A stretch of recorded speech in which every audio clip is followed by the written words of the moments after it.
사도신경으로 우리의 신앙을 하나님께 고백하겠습니다. 나는 전능하신 아버지 하나님 전지의 창조주를 믿습니다. 나는 그의 유일하신 아들 우리 주 예수 그리스도를 믿습니다. 그는 성령으로 잉태되어 동정녀 마리아에게서 나시고 본디오 빌라도에게 고난을 받아 십자가에 못 박혀 죽으시고 장사된 지 사흘 만에 죽은 자 가운데서 다시 살아나셨으며 하늘에 오르시어 전능하신 아버지 하나님 우편에 앉아 계시다가 거기로부터 살아있는 자와 죽은 자를 심판하러 오십니다. 나는 성령을 믿으며 거룩한 공교회와 성도의 교제와 죄를 용서받는 것과 몸의 부활과 영생을 믿습니다. 아멘. 우리 함께 찬송가 524장 우리 함께 찬양하겠습니다.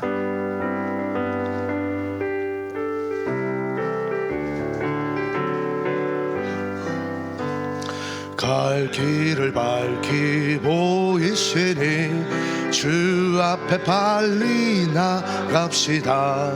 우리를 찾는 그 주 예수 곧 오라 하시네. 죄악 벗은 우리 영혼은 기뻐 뛰며 주를 보겠네.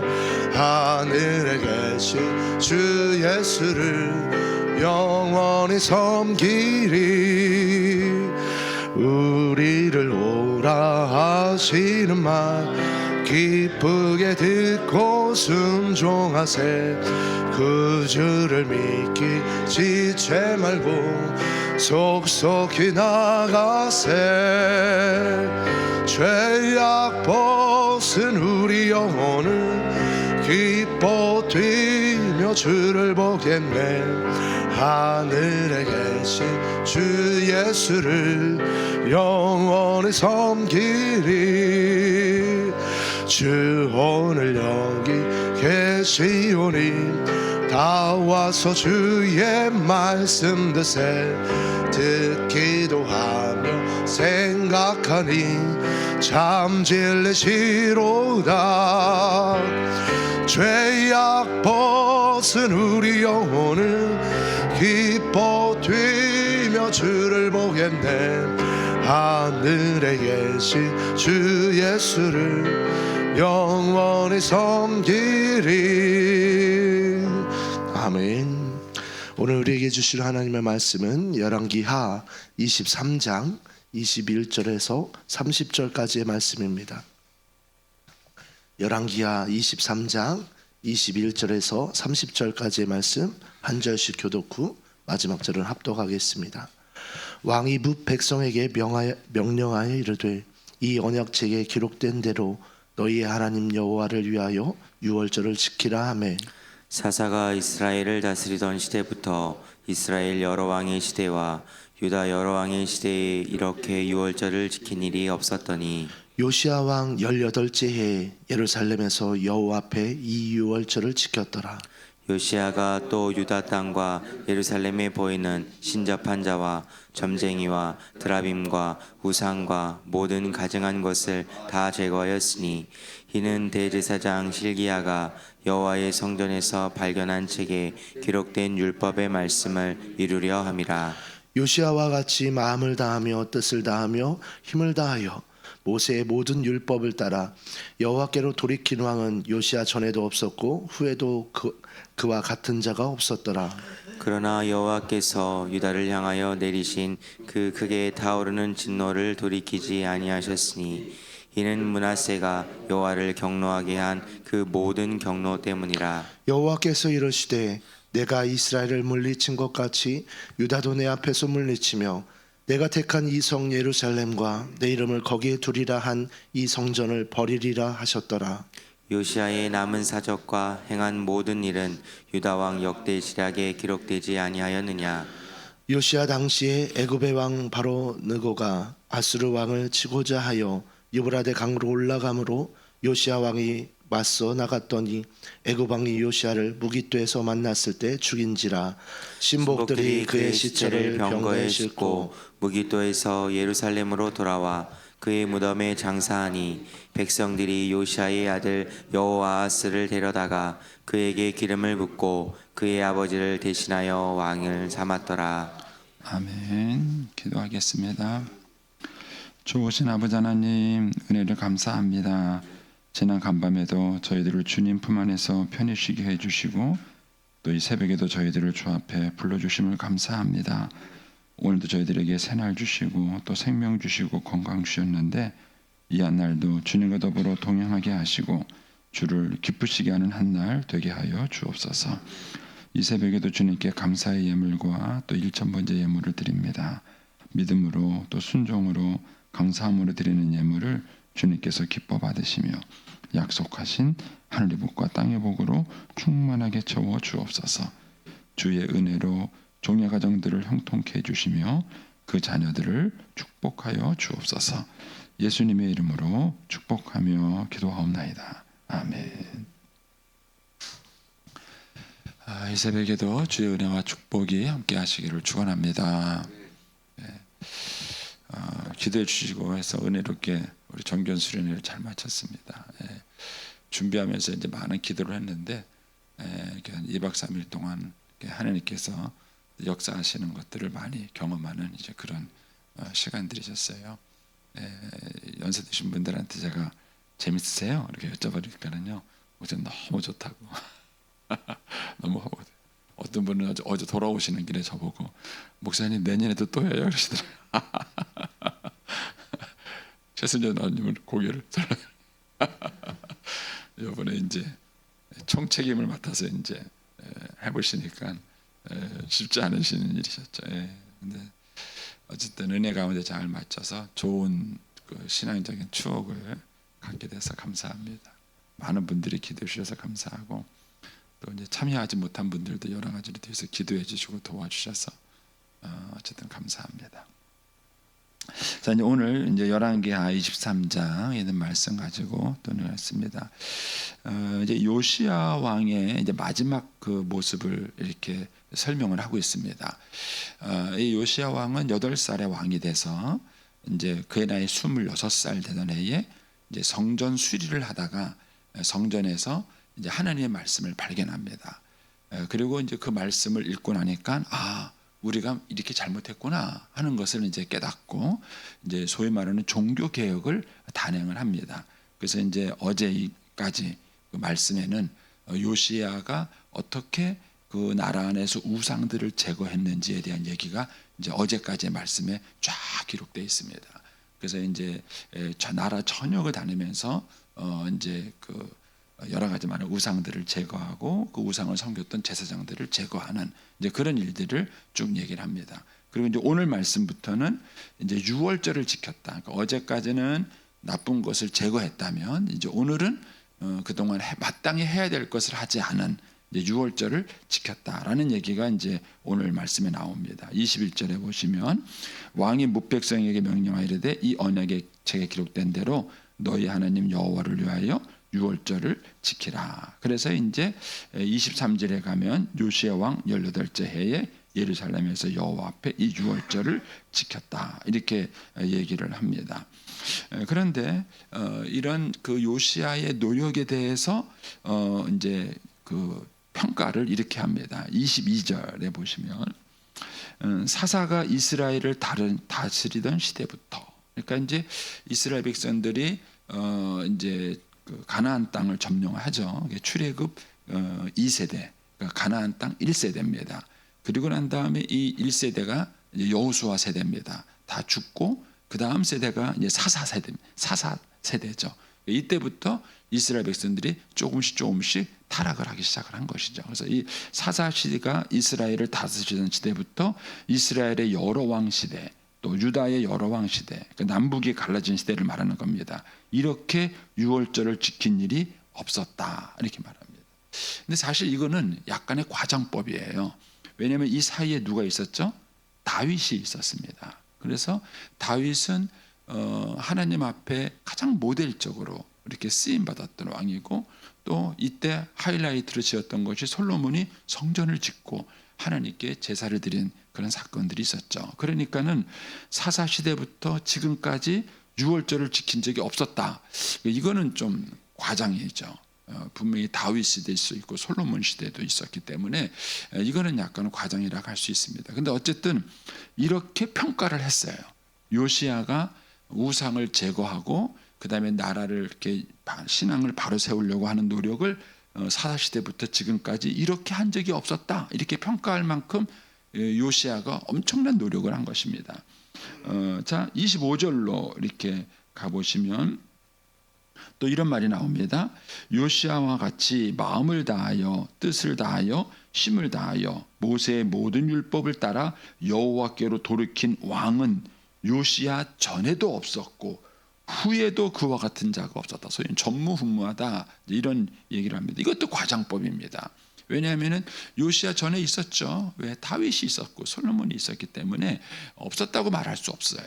근데도 불구하고 요시야 전에도 없었고 후에도 없었다. 이런 과장법을 써서 표현을 합니다. 이거는 요시야가 얼마나 그 나라를 이제 신앙적으로 개혁하려고 노력을 했는가 하는 것에 대해서 평가를 한 겁니다. 그러니까는 요시야는 굉장히 나라를 그 우상으로부터 건지고 바로 세우려고 굉장한 노력을 한 것입니다. 그런데 26절에 가면은 그러나 이렇게 말해요. 그러나 영어 성경에는 however 그럼에도 불구하고 이렇게 말해요. 이런 요시야의 노력에도 불구하고 이렇게 말을 하는 거예요. 이 앞에서는 분명히 요시야의 이런 노력을 엄청나게 평가를 했어요. 전무후무한 그런 노력을 했다. 이렇게 평가를 했는데도 불구하고 그러나 그럼에도 불구하고 여호와께서 유다를 향하여 내리신 그 크게 타오르신 진노를 돌이키지는 못했다. 결국 나라를 살리지는 못합니다. 잠시 하나님의 심판을 뒤로 미루기는 했어요. 뒤로 좀 미루기는 시간적으로 뒤로 미루기는 했지만 궁극적으로 나라를 바꾸지는 못했고요. 하나님이 이제 이스라엘에게 선포한 그 멸망은 바꾸지 못했습니다. 결국은 이제 나라가 바꿔지고 그다음에 망하게 되고 이제 다 포로로 잡혀가는 이제 그런 상황이 벌어지게 된 것입니다. 여기서 이제 우리가 배우는 것이 그거예요. 소위 말하는 인생의 모든 것에는 골든 타임이 있습니다. 골든 타임. 이 골든 타임이라는 용어는 의학 용어입니다. 그러니까 사람의 생명을 딱 살릴 수 있는 그 골든 타임이 있어요. 그 골든 타임을 딱 놓치면은 살릴 수 없는 것입니다. 딱 그 시기가 있는 것이죠. 건강도 그렇고 딱 사람을 치료할 수 있는 그 골든 타임을 놓쳐버리면은 안 되죠. 우리가 이제 뭐 풍이 오거나 이런 것도 골든 타임을 놓쳤기 때문에 그래요. 그거를 딱 잘하면은 그거를 딱 넘어가서 건강을 회복하는데 이거를 놓치면 어려운 것이죠. 그런데 이 골든 타임이라는 개념이 의학적인 용어긴 하지만 우리의 모든 삶에 적용이 됩니다. 여러분 아이들을 키울 때도 골든 타임이 있어요. 그 골든 타임을 놓쳐버리면 그 이후의 노력이 그 이전의 노력을 따라가지 못합니다. 따라가지 못합니다. 그러니까는 사람이 태어나서 평생 크는 키, 평생 크는 몸무게가 뱃속에서 크는 만큼 크지 못합니다. 여러분 수정란이라는 건 조그마한 이 알갱이 같은 알이에요. 이게 수정란이에요. 그런데 이게 2kg, 3kg가 되는 아이로 태어납니다. 이것이 10개월 동안 뱃속에서 이루어지는 거예요.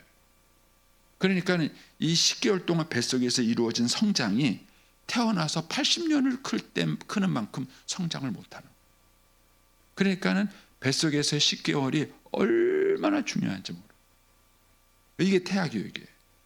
그런데 이거를 우습게 봐요.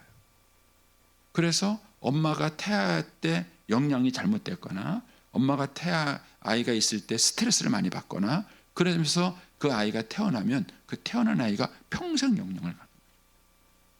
골든타임이 있어요. 이걸 우습게 보시는 거예요. 엄마가 아이들하고 놀아줄 골든타임이 있습니다. 그게 적어도 3세, 4세 이전이에요. 저는 개인적인 이제 소신이지는 3, 4세 이전의 아이를 다른 사람한테 맡기면 안 됩니다. 뭐가 그렇게 중요합니까? 뭐가 그렇게 중요한지 3, 4세 아이를 다른 사람한테 맡깁니다. 그런데 골든타임을 다 놓쳐버리는 거예요. 이때 아이가 일생을 살아가면서 형성하게 되는 중요한 시기가 이 시기에 모여 있는데 엄마 아빠가 이 골든타임을 딱 놓쳐버려요. 그리고 난 다음에 그 아이가 이미 삐뚤어졌는데 그 아이를 바로잡으려고 나이가 들어서 골든타임을 놓치지 않으면 적은 노력으로 아이를 바로 세울 수 있습니다. 조금 더 연장시키면요, 8세 이전에는 저는 엄마가 교육시켜야 된다고 생각합니다. 8세 이전에. 그런데 이 중요한 시기를 다 놓쳐버려요. 다 놓쳐버려요. 그리고 엄마가 이 아이를 위해서 할 수 있는 일이 많다 않다고 생각하는 거예요. 그리고 언제 붙드느냐? 청소년기 때 붙드는, 늦었어요. 골든타임을 놓친 것입니다. 골든타임을 놓친 것입니다. 여러분, 인생도 마찬가지죠. 저와 여러분이 나이 80, 90을 먹어서 예수 믿어도 구원받고 천국 갑니다. 근데 어린이 전도협회에서 하는 중요한 슬로건이 있어요. 그것이 뭐냐면은, 우리가 어린아이들에게 복음을 전해서 구원을 하면 다 어린아이들이나 어르신들이나 똑같이 예수 믿고 구원받는 거예요. 그러나 어르신들이 예수 믿으면요, 예수 믿고 10년 살아요. 10년 구원하는. 그럼 어린아이에게 복음을 전하면 예수 믿고 80년을 살아요. 그럼 80년을 구원하는 거예요. 생명과 구원의 가치가 뭐 단순 비교로 평가할 수 있는 것은 아니지만 어린아이들에게 복음을 전하는 것이 그렇게 중요한 거죠. 그런데 우리는 애들은 도움이 안 돼요. 애들은 가라. 왜? 이놈들이 헌금을 합니까? 이놈들이 뭐 교회 봉사를 합니까? 소위 말하는 소비 인구예요. 소비 인구. 교회에서 말썽이나 피우고 일거리나 만들고. 이번에도 힘들었어요. 애들이 얼마나 사고 칩니까? 돌아다니면서. 제가 이제 좋으셨으니까 너무 어르신들 너무 좋다고. 내가 애들한테도 재밌었냐? 그러니까 목사님 너무너무 좋아요. 막 그러고요. 근데 좋으냐까? 아니요. 딱 한 사람이 있었어. 누구냐면 청년들이에요. 이번에 청년들 엄청 했거든요. 그래서 재밌었냐고? 아니요. 힘들어져? 네. 많이 힘들어져? 조금요. 근데 왜냐하면 이 청년들이 이제 어른들 이제 예배 드리는 동안에 애들 데리고 에어바운스라고 우리 한말 예배 했잖아요. 공업 분수부 거기서 놀아주는 거예요. 그놈들이 뭐 그놈들 놀아주는 게 얼마나 힘들어요. 또 다치면 안 되잖아요. 예.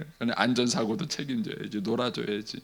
물놀이 가가지고 걔네들 그거 뭐 시다다 해줘야지. 예. 그러니까 뭐 청년들이 죽을 맛이죠. 뭐. 그러니까 이제 걔네들은 뒤에서 수고를 많이 한 거예요. 예. 애들은 도움이 안 됩니다. 애들을 가라.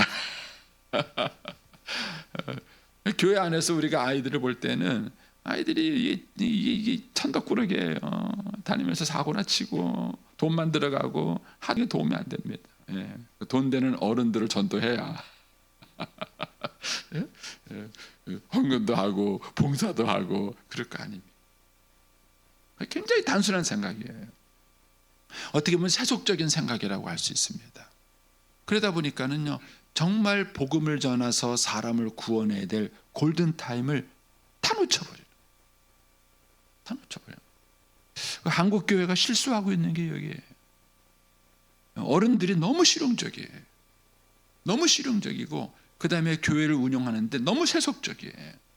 너무 세속적이에요.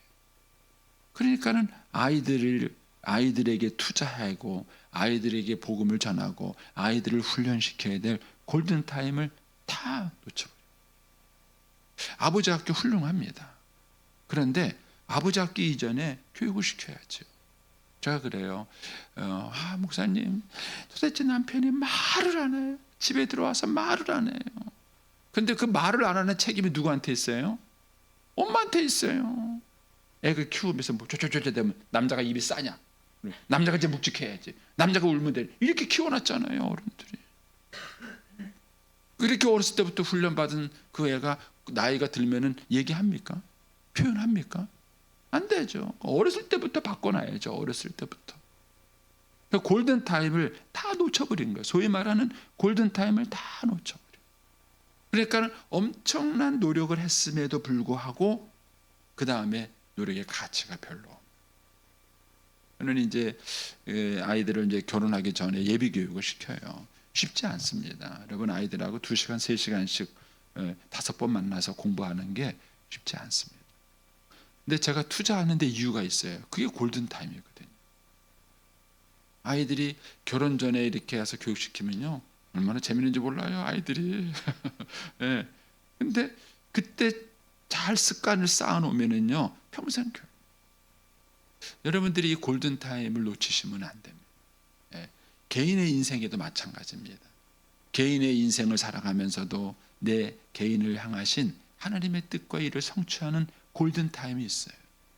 그 시기를 놓쳐버리면 그 후에 여기서 말하는 요시야 왕처럼 엄청난 평가를 받고 엄청난 칭찬을 들어도 큰 물지기를 결국 못 바꾸는 거예요. 바꾸지 못하는 것입니다. 그리고 하나님의 심판을 그대로 겪게 되는 것입니다. 이런 면에서 우리가 개인적으로든 가정적으로든 교회적으로든 저는 국가도 마찬가지라 그래요. 우리나라도 자꾸 골든타임을 놓치고 있는 것은 아닌가. 이제 우리나라가요 이제는 예전에 가난하던 나라가 아닙니다. 가난하던 나라가 아니고요 이제는 우리나라가 세계적으로 봤을 때에 굉장히 리더십이 있는 나라가 됐어요. 그런데 나라는 그렇게 잘 살게 됐는데 국민 수준은 아직까지 거기에 이르지 못해. 그런 생각을 못 갖고 있습니다. 그래서 저는 이제 우리나라도 좀 이렇게 그런 걸 좀 멀리 내다보고 나라를 리드해 나갈 수 있는 좋은 지도자가 필요한데 그 골든타임을 놓쳐버리면 나라도 어지러워질 수 있습니다. 저는 이제 우리 부여중학교에도 이런 골든타임이 있다고 생각합니다. 저는 하나님이 저를 이 교회에 왜 보내셨을까 이런 이제 고민도 해보고 묵상도 해보는데 어쨌든 이제 제 나름대로 생각하는 골든타임을 가지고 이제 교회를 섬기고 있습니다. 네, 이 중요한 시기를 여러분 잘 묵상을 하셔요. 우리 가정의 골든타임은 뭔가 다 다를 것입니다. 우리 아이들의 골든타임은 뭔가 그 시기마다 다를 것입니다. 그거를 여러분들이 놓치시면 안 됩니다. 그러면 그걸 놓치면 적은 노력 갖고도 될 텐데 후에 그걸 놓쳐서 엄청난 에너지와 노력을 쏟고도 좋은 결과를 얻지 못하는 이런 일들을 우리가 겪을 수 있다 하는 것을 이제 이 요시야 왕을 보면서 우리가 배우게 되는 것입니다. 자, 28절 이하에 가면 이제 요시야 왕에 대한 마지막 얘기가 나옵니다. 요시야의 남은 사적과 행한 모든 일은 유다 왕 역대 지략에 기록되지 아니냐. 역대기 상하를 말하는 거죠. 29절 요시야 당시에 애굽 왕 바로 느고가 아수르 왕을 치고자 하여 유브라데 강으로 올라가므로 요시야 왕이 맞서 나갔더니 애굽 왕이 요시야를 무기토에서 만났을 때에 죽인지라. 이제 요거는 뭐 제가 통성경 할 때 한번 설명을 했는데 지명을 좀 이해하셔야 돼요. 이스라엘이 여기에 있으면 요 아래쪽이 애굽입니다. 요 위쪽이 이렇게 넘어가면은 이제 아수르 바벨론이 있는 지역입니다. 메소포타미아 강 있는 유프라테스 강 있는 강줄기가 있는 요 위에가 하란입니다. 요 위에가 하란이고요. 아수르의 수도가 요쪽에쯤 있습니다. 그런데 이 당시에 아수르가 신흥 바벨론에 의해서 수도를 빼앗깁니다. 아수르가 빼앗겨서 아수르가 후퇴를 해요. 어디까지 후퇴하냐면은 하란까지 후퇴를 합니다. 하란까지. 그래서 여기서 이 아수르가 다시 힘을 모아서 바벨론하고 마지막 전쟁을 하는데 이 전쟁에서 아수르가 져요. 그래서 영원히 역사 속으로 사라집니다. 그래서 이 바벨론이 아수르를 치려고 와요. 아수르가 다시 힘을 모아서 이 바벨론과 싸우려고 하는데 이때 애굽이 바벨론과 동맹을 맺고 이 아수르를 치려고 올라오. 근데 이거를 이 요시야 왕이 아수르하고 동맹을 맺어서 이 길을 막으려고 애굽 왕이 치러 올라가는 이 길을 막으려고 합니다. 그래서 이 전투가 올라가는 길목이 무깃도라는 것입니다. 무깃도라는 것이 이제 올라가는 길목인데 거기서 이제 전투를 하다가 요시야 왕이 사망을 합니다.